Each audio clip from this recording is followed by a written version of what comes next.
it jumped up on my head. You know, and like it was cut, it was bleeding. But how many know God didn't make me do that? Amen.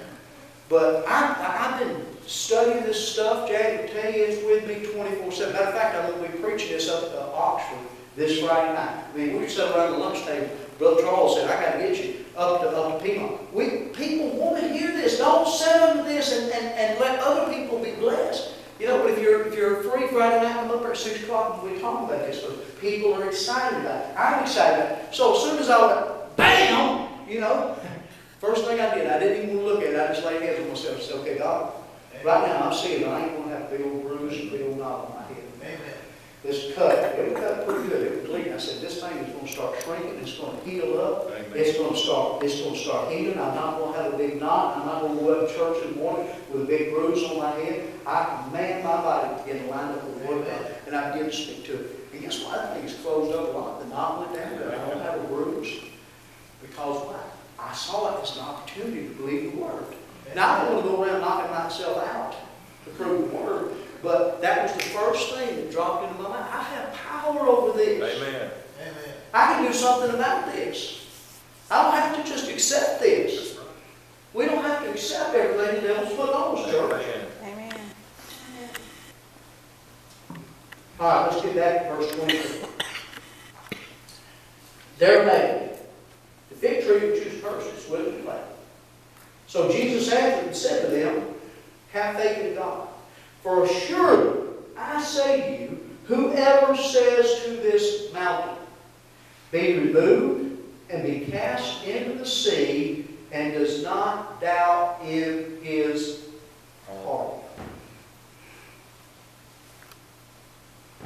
It's not believing it up here. It's when it gets down here and believes it. You got to believe it down here. How many of you know Jesus said, the works that I do shall you do also. And greater works than these shall you do. Well, I just had one of them honest moments where I just want to get honest with God. And I began to talk to the Lord about it. I said, God, can I just be honest with you? How many of you ever just said, God, can I be honest with you? How many of you know you don't really have to say that because He knows everything anyway? But it really helps us when we just get honest. Amen. I said, God, I don't believe that.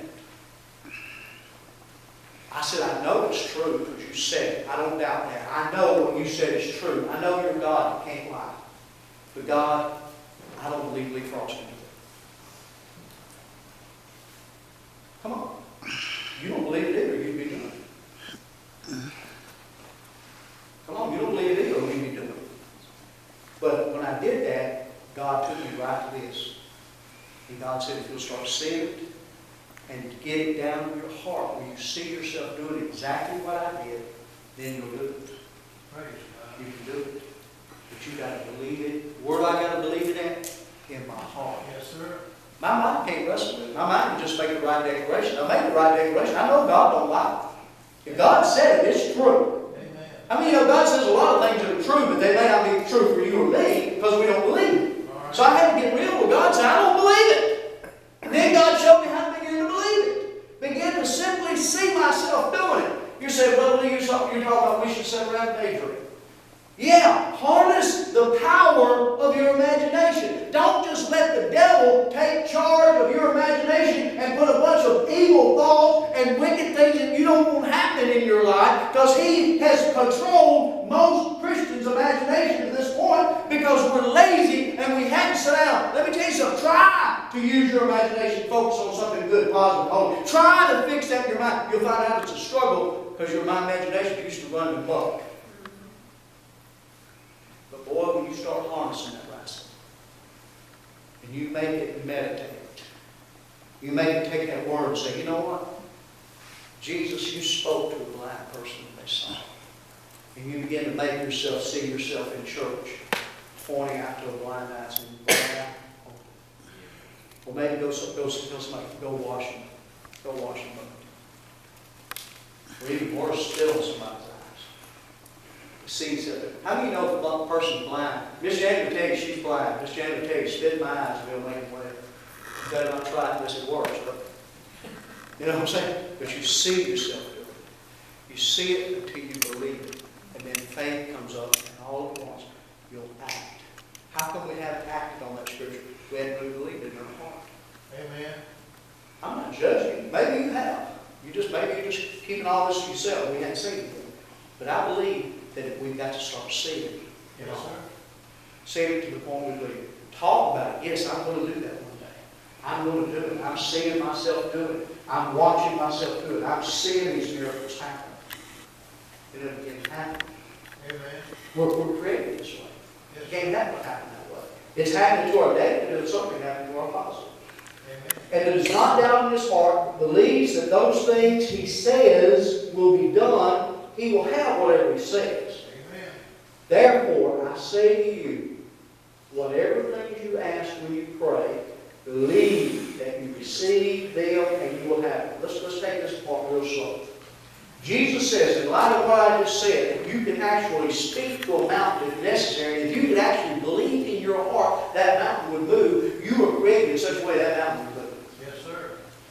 We dumb it down and say, well, it's talking about something else.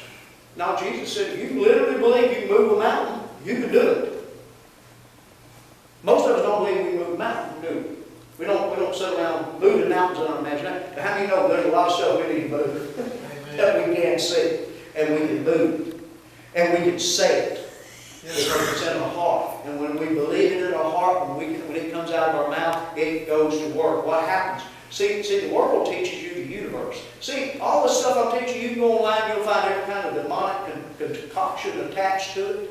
Some food, you name it, it's attached to it. All kind of demonic activity with this truth. Amen. You say, well, then why are you teaching it if it's of the devil? Because the devil stole every truth from the church. Amen. So should we stop teaching every Mormons speak in tongues? Should we stop teaching tongues? Buddhists will get you healed. So should we stop teaching healing? You go to an Indian thing, they got a thing called, what is it, Kundalini? Kundalini. They lay hands on it, it looks just like charismatic meeting, don't it? Leave there with the demon instead of the Holy Spirit. But you'll look just like you came out of a charismatic meeting. Should we stop teaching that? No. If there's a counterfeit, there means there's a truth. Amen. Amen. So the enemy has stolen this. Yes, sir. What happens when I believe it in my heart and I speak in line with the principles of God, God's Word? Brother Wade, a prophet talked about it here last time. The angels' heart. Yes, It's sir. not the universe. It's not some kind of cosmic universe like they teach that goes to work to bring you what you want. No, it's the power of God. Now, what goes to work for them is the way the creative force works, and stuff happens, demons, whatever, something. It happens for them because they're created that way. The ones that really focus on this and make it work. Something happens for them, but they leave God completely out of the equation. And let me tell you something, if it'll work for the devil's child, it will certainly work for the Son of God. That the angels go forth to perform it. Amen. He said the angels hearken unto the Oh, voice of His Word. If I put His Word into my spirit and then I give it voice, guess what? That's the voice of His Word. Amen. Coming out of this thing He created, this side that He created for me. Yes, sir. Therefore I say, whatever things you ask when you pray. So, He didn't qualify that, did He? He didn't say, He said, whatever things. We have a lot of stuff to that, don't we? Amen. Well, it better be spiritual. And what He said. Last time I seen this is a thing right here. Books a thing, cars a thing, house a thing, schools a thing. How many of you see, and this is what's wrong with the church. We have been taught some stuff. People in the church don't believe they deserve a new car.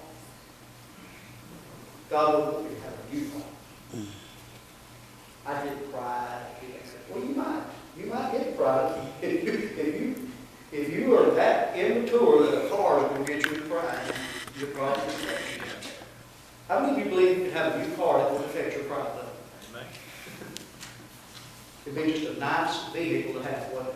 It'd be better to break it down and run it up down the road in July. Amen.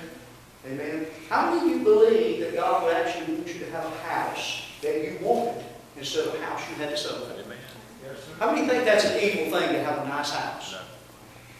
How many think that if you're a man that loves the river, that God just don't want to give you a boat?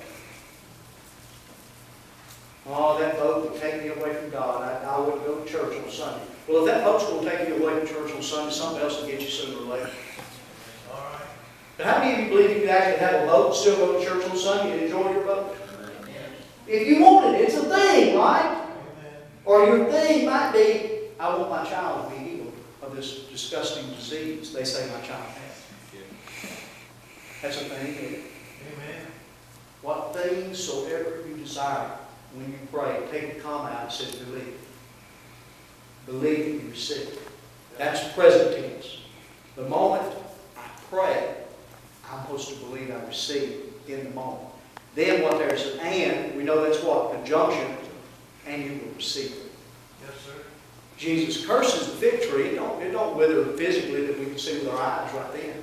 24 hours later, that thing dead as a doornail. Okay? You begin to see what you want from God in your heart. And the moment you don't pray until you believe. Quit praying prayers you don't believe. Don't pray it until you've soaked yourself in the Word of God. You see, hey, you know what, God didn't qualify anything. God said, whatever I desire when I pray. God put a lot of confidence in His creation. A lot more confidence than the creation has in themselves. God believes that you and I are wise enough to make good choices. Amen. God believes that you and I are wise enough to do things, especially as His children, especially when you get to the level where you can believe this kind of truth, that you should be able to decide what's a good thing and what's a bad thing.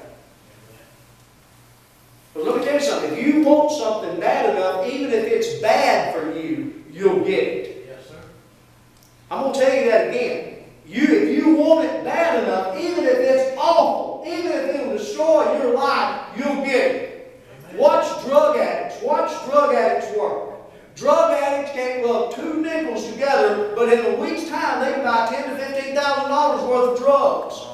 Because what? Their whole focus, what do you call it, Andy? The animal brain. Their whole imagination, their whole focus in life is one simple thing. To get the drug I want. And man, they will come up with all kinds of creative mechanisms will come to them because all their focus is on that one thing that's killing them and destroying everybody around them. But guess what? Your design is going to produce. Amen. How many of you know they work hard at it too? If you want good things, you're going to have to work hard at it. You're going to have to imagine, you're going to have to focus, then you're going to have to do whatever preparation you can do in the midst of your daydreaming, if you want to call it that, or envision it, to get yourself ready for the opportunity that God's going to bring into your life to prepare you for the moment. You probably visualized yourself being a nurse for a long time. Probably thought about, I want to be a nurse one day. Then that vision turned into, I need to take classes, I need to go to school. And then all at once, what all you had just envisioned is now the preparation is made. And guess what? A job appears.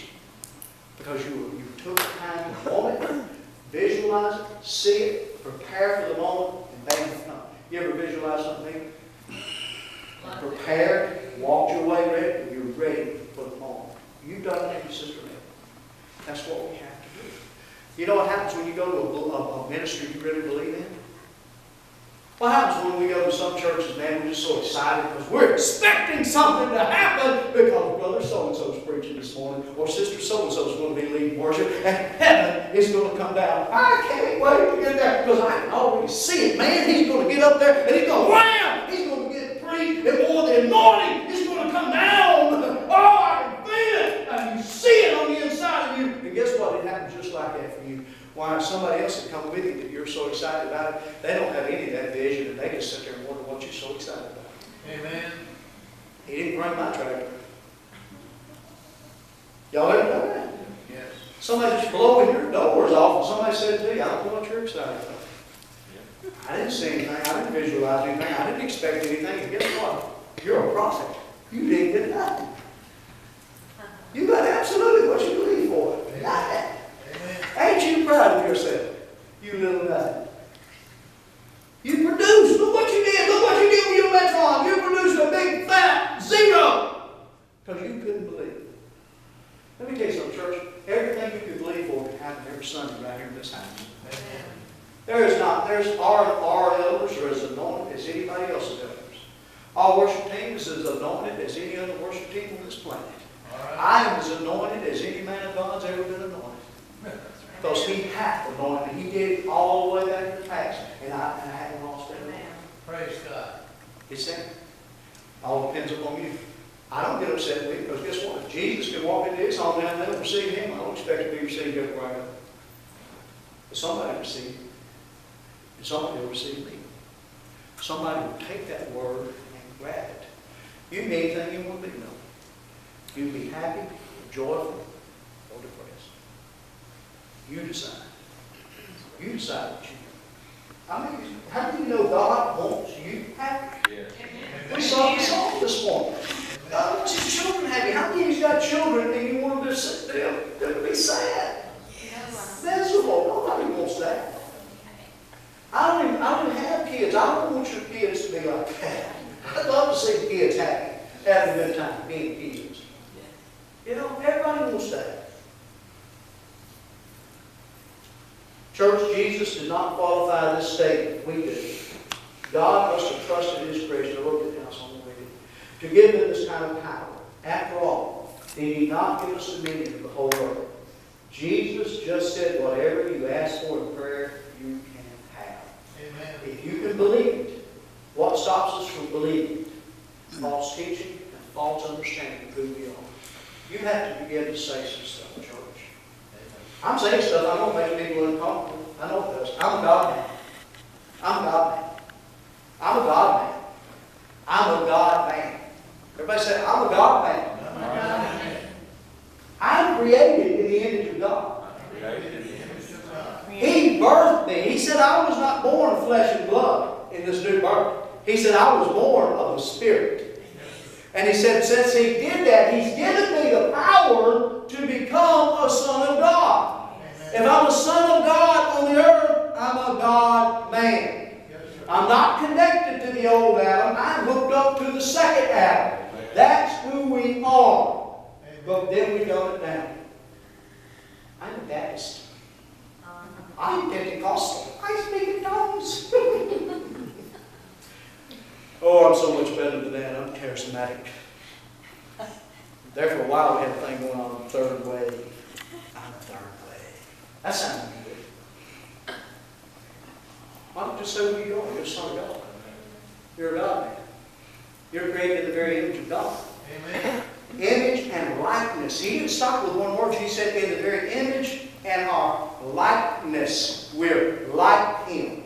In Ephesians 5:1 it says, being imitators of God as dear children. God said, act like I act. Yes, sir.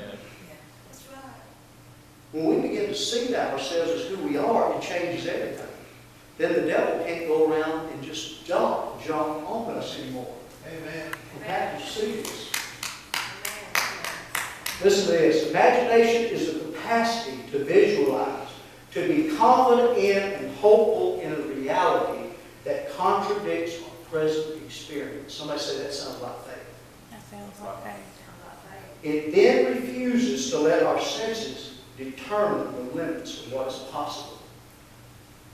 Faith is an act of your imagination. Amen. Faith is an act of your imagination. You need to understand that. This has been right there on the surface, and hardly anybody in the church teaches. Because why? Because the devil knew we were coming into a third dimension, a seventh day, and he went ahead and he got every demonic foolishness out there. He had teaching this, and there's people like Tony Robbins and Jim Rome that made multi-millions of dollars teaching this concept of unbelievers, and was able to change their very life, their destiny, teaching this one simple truth of the Word of God. Now that attaches every kind of demonic stuff to it. There's a lot of foolishness that goes with this. I promise you. But we are not foolish. Amen. We are the ones who were created to have this power. Yes, sir. And we need to start using it. We need to move the needle. It's time for the church to begin to be the leaders and not the followers. Amen. Amen. Brothers and sisters in Christ, if you do not like your present reality, change it. Yes, sir. I wrote these things down. Open the Bible. Remove the qualifiers. All the qualifiers being put in there. Remove all the buts. All the limiting doctrines that admit, yes, he said it, but in the next breath tell you he didn't mean it, or He meant it for someone else. Focus on what He said like a laser went thing. Imagine you having it and doing it. Visualize it so strong in your heart that you can feel it and touch it. Amen. Then speak it out of the abundance of your heart Yes, sir. until it becomes the reality of your life in this realm that you now occupy. Hallelujah. Write the vision and make it plain. Yes. My people perish for a lack of vision. My people perish for lack of knowledge. There's another without a vision. The people perish. Excuse me. Remember, when the will and the imagination come into conflict, the imagination wins every time. Everybody say that with me. I want you to get that. When the will and the imagination come into conflict, the imagination will win every time. Now let me show you how that works in church. A person says they're believing for healing. They come down and they get prayed for. They're not really believing, they're hoping. They haven't really seen themselves well yet. They're just hoping. They're hoping the 49th time it will work. What's the definition of insanity? Doing the same thing over and over and over again, hoping for a different result. Okay? But what happens when somebody sat back there, Carrie sat back there, and the Word of God penetrates her heart, and all at once, Carrie sees herself healed. And Carrie runs up and says, pray for me. I'm going to get healed. I pray for people. When they told me before my hands got on, I'm going to get healed when you pray for me. They always get healed. They were healed before they got there. Look how many times Jesus did that. Paul's preaching, and I believe it was Antioch, and this man was lame from his mother's womb, was sitting there, and it said, Paul, seeing that he had faith to be healed. How do you see faith to be healed? By the Spirit. By the Spirit.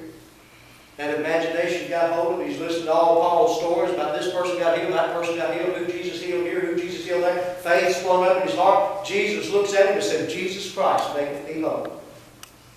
And he leaped to his feet because he already saw himself healed. Now sometimes God allows our imagination to help somebody that's not there, especially unbelievers. That's what happened to the man today called Beautiful. He sat there, he don't even know what he wants. He thought he's not there to get healed. He's there to make some money. He looks at him and says, silver and gold have I none, but such as I have, I'm giving you right now. Hallelujah. Eyes up in the name of Jesus. How many know Peter saw himself doing that thing? You know that guy said he was late at the gate called Beautiful every day. You know that Jesus Christ walked by that guy? You said, I thought Jesus healed everybody. No, Jesus didn't heal everybody. He healed everybody that believed. He didn't heal everybody that came to him. Amen. We know he didn't heal everybody down in front. That guy that was begging when Jesus walked by, he didn't ask Jesus to heal him. He was just begging on. Jesus might have gave him some money. How many of you know that it said that Peter and James went that way every day at the hour of prayer? Every day they passed this guy by until that day. I believe, you know what I believe that? This is just me. This is Lee Frost. This is not Bible. You can throw it out and I won't be offended at you, but this is my idea. Okay? Everybody say, this is Brother Lee's idea. I believe Peter walking by that guy, like some of you have walked by people who were sick. I believe Peter was moved with passion and empathy. He began to think about that guy. He began to think about it. He began to think about it. He began to say, you know what? I want to see him walk. And I believe that somewhere in his thinking about that guy and praying for that guy, he saw himself lean over there and lift him up out of that seat and sing again. What is a vision? Vision is seeing it. I remember Brother Hagin talking about, and we're fixing to do something, I'm going to let you go. I remember Brother Hagin talking about him and some others were praying one night, and he had a vision. In the vision, he saw an old man come into the service. He looked at his watch. In the vision, he looked at his watch. The service had already started. Some of y'all remember this story. He looked, the man came all the way to the front. He was an older man. Came all the way to the front. Brother Hagin said Brother Hagin described what he was wearing. Brother Hagin said, I leaned over the pulpit and I said, sir, you got one foot on the banana peel and your other foot's in the grave. 1 foot in hell, I believe he said, instead of grave. He said, I went back to preaching, said the man got up, came off, and got saved. Brother Hagin came out of the vision, told everybody in the prayer group, he said, tomorrow, he said, in told him the time. He said, a man's going to come in the back door of the church, said he's going to come sit right here. He said, I'm going to lean over the pulpit and I'm going to say, sir, you got one foot on the downhill and the other foot's in hell. He said, I'm going to step back, the man's going to come in front, the man's going to get more. How many know that everybody in there was looking at their watch? And sure enough, exactly like what Hagen said in the vision, the man came down the aisle, and sat right there. This is for all of you who are going to lay hands on the sick. Brother Hagen shared that vision to help the people because guess what? He got their faith on board with him. Go back and watch A.A. Allen and the old healing ministries. How many's ever watched old A.A. Allen tapes? A.A. Allen would spend a lot of time building the faith of the congregation. He would have stretchers on here. You have a guy, one of them that's coming to mind, there's a guy over here, he's died of cancer. Back in the 40s, you got cancer, you were dead. So his wife has brought this man. He looked like he got to weigh 60 pounds. He hadn't been able to eat in weeks. Nothing could stay down. Brother A.A. Allen was up there, he just preached. He preached a message about being in captivity. He said, I'd rather be in prison than be bound in my body like this man. But he said, in just a few minutes, he said, I'm going to lay my hands on this man, and he's going to get up out of there, and that cancer is going to be dead. And he's going to live. And he preached, he just kept preaching for 30 minutes. And he said, in just a few minutes, I'm going to put my hands on this man right here, and life's going to come into him, and cancer is going to die. He said, matter of fact, he said, go get me a sandwich out front and bring me some milk. Because in just a minute, this man right here is going to drink the milk, and he's going to eat the sandwich. What's he doing, church? He's putting a vision in the hearts of everybody in that congregation because they could see him turning the milk up. They could see him eat the sandwich. And what he did, he took the corporate faith of everybody, blended into that moment. And guess what happened? That man came up there and happened just like Brother A.A. Allen said it was going to happen. Praise God. Drunk the milk and sent for another one because he hadn't eaten nothing. And he'd stayed down. Ate the sandwich and was completely healed. But he got everybody to see the same thing he saw. Because if you watch it, boy, he'd say, do you believe it? Do you believe it? And everybody starts saying, we believe it! We believe it! And they begin to see it. And guess what? It happened just like he said it was going to happen. We have to be bold. Amen. We have to be bold. How many in here right now you've got something you've got to have? It's got to move. Got to move the thing. Just stand up, Sister Kate. Anybody else? No, we're not going to embarrass you. Just stand up. You know what it is. I don't have to know what it is.